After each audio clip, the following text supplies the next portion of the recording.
How can you be relentless without being ruthless or reckless, so that your gravity of leadership is a gravitational pull, not a gravitational push?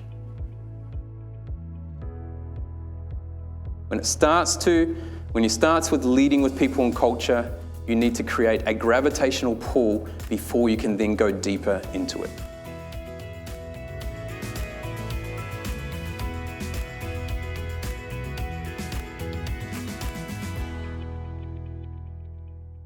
When we look at the gravity of leadership, I want you to think about the importance of still having that relentless pursuit of excellence. Now, sometimes people push away on that. Oh, excellence, we're relentless at something, but it's so important. We must have a relentless aspect to the way we lead. We must be relentless in the way that we are focused on something, that we are ensuring that we are guiding people in that right direction. We need to make sure that everything we do is heading in that direction that will take people inside your organization to grow, to evolve, but also to change the shape of your industry, the clients you're working with. But we have to be careful that we don't go beyond relentless to a point of being ruthless or even reckless. How can we be relentless in the pursuit of excellence without being ruthless or reckless? Hands up. Who loves tennis? You tennis fans in the room?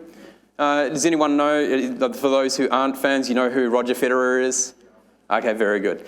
Okay, so let's look at tennis example here. Okay, Roger Federer and Rafa Nadal, and we look at Novak Djokovic. Up until the Aussie Open this year, all three had 20 Grand Slam titles. Amazing era of men's tennis. Obviously now Nadal has he's got one step above the rest. But if we think about it, all of them are extremely relentless in their pursuit of excellence. They will do everything they need to ensure high performance to achieve that success. But only Roger Federer stays in relentless. He's relentless in the way that he ensures that he performs so he can be in a position to win. But he also ensures he has the recovery and the time for his charities and the time for his family and his beautiful children, the time for media. So does Nadal. He's very relentless in his pursuit. He's also very ruthless.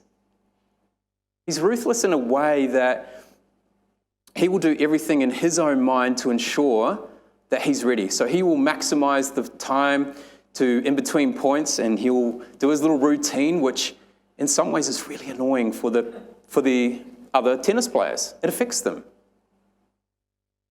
But he's not reckless.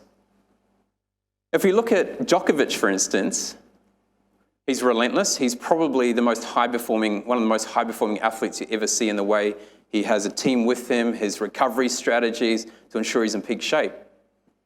He's ruthless in a way that, for him, he is taking no prisoners as he goes through to do it. But he's also reckless. For him coming here, it was about him wanting to play. He did not care the consequences of other people, of how that might affect the world or might affect other people if he had COVID. Did he have to have the vaccination? And I'm not going to say he should or shouldn't, but his choice then was reckless. If we move now into corporate space and we think about leaders, who knows Ingenuity? Okay, Ingenuity, former CEO of PepsiCo, is now on the board of Amazon. Amazing leader.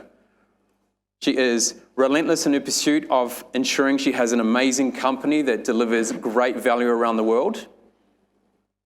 But she's also, she's not ruthless or reckless.